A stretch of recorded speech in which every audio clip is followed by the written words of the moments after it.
ನಮಸ್ಕಾರ ಎಲ್ಲರಿಗೂ. ನಾನಿವತ್ತು ಸಂಜೆಯ ಟೀ ಟೈಮಿಗೆ ಮಂಡಕ್ಕಿಯ ಚುರುಮುರು ಮಾಡ್ತಾಯಿದ್ದೇನೆ. ಇದಕ್ಕೆ ನಾನು ನೆಲಗಡಲೆಯನ್ನು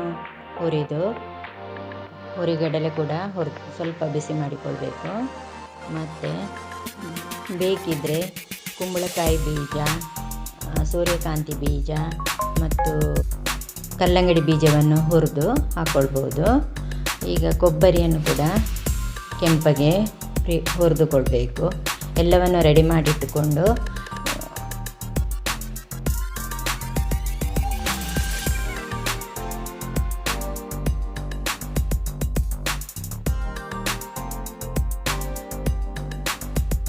ಒಂದು ಬಾಣಲೆ ತೆಗೆದುಕೊಂಡು ಅದಕ್ಕೆ ಎಣ್ಣೆ ಹಾಕ್ಕೊಂಡು ಸಾಸಿವೆ, ಜೀರಿಗೆ, ಒಣಮೆಣಸು ಹಾಕ್ಕೊಂಡು ಹುರಿಬೇಕು.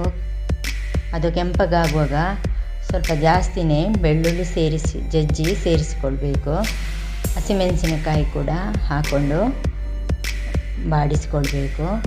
ಈಗ ಕರಿಬೇವಿನೆಲೆ ಕೂಡ ಹಾಕ್ಕೊಳ್ಬೇಕು. ಎಲ್ಲವನ್ನು ಹಾಕಿ ಕೊಬ್ಬರಿ ತುರಿ ಕೂಡ ಫ್ರೈ ಮಾಡಿಟ್ಟದನ್ನು ಈಗ ಸೇರಿಸಿಕೊಂಡು ರುಚಿಗೆ ತಕ್ಕಷ್ಟು ಉಪ್ಪು ಹಾಕ್ಕೊಂಡು ಮಗ್ಸ್ಕೊಳ್ಬೇಕು.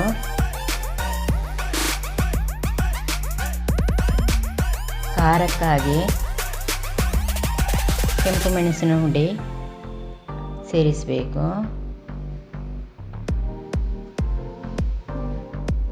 ಸ್ವಲ್ಪ ಅರಶಿನ ಪುಡಿ ಕೂಡ ಸೇರಿಸಿಕೊಂಡು ಚೆನ್ನಾಗಿ ಮಿಕ್ಸ್ ಮಾಡಿಕೊಳ್ಬೇಕು.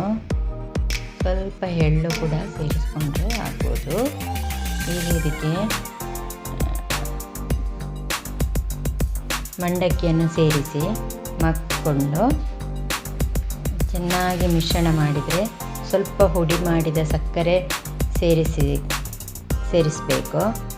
ಈಗ ರುಚಿಕರವಾದ ಚುರುಮುರಿ ಸಂಜೆಯ ಟೀ ಟೈಮಿಗೆ ಸ್ನ್ಯಾಕ್ಸ್ ರೆಡಿಯಾಗಿದೆ.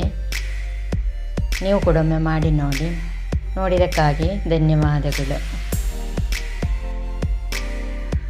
Thank you.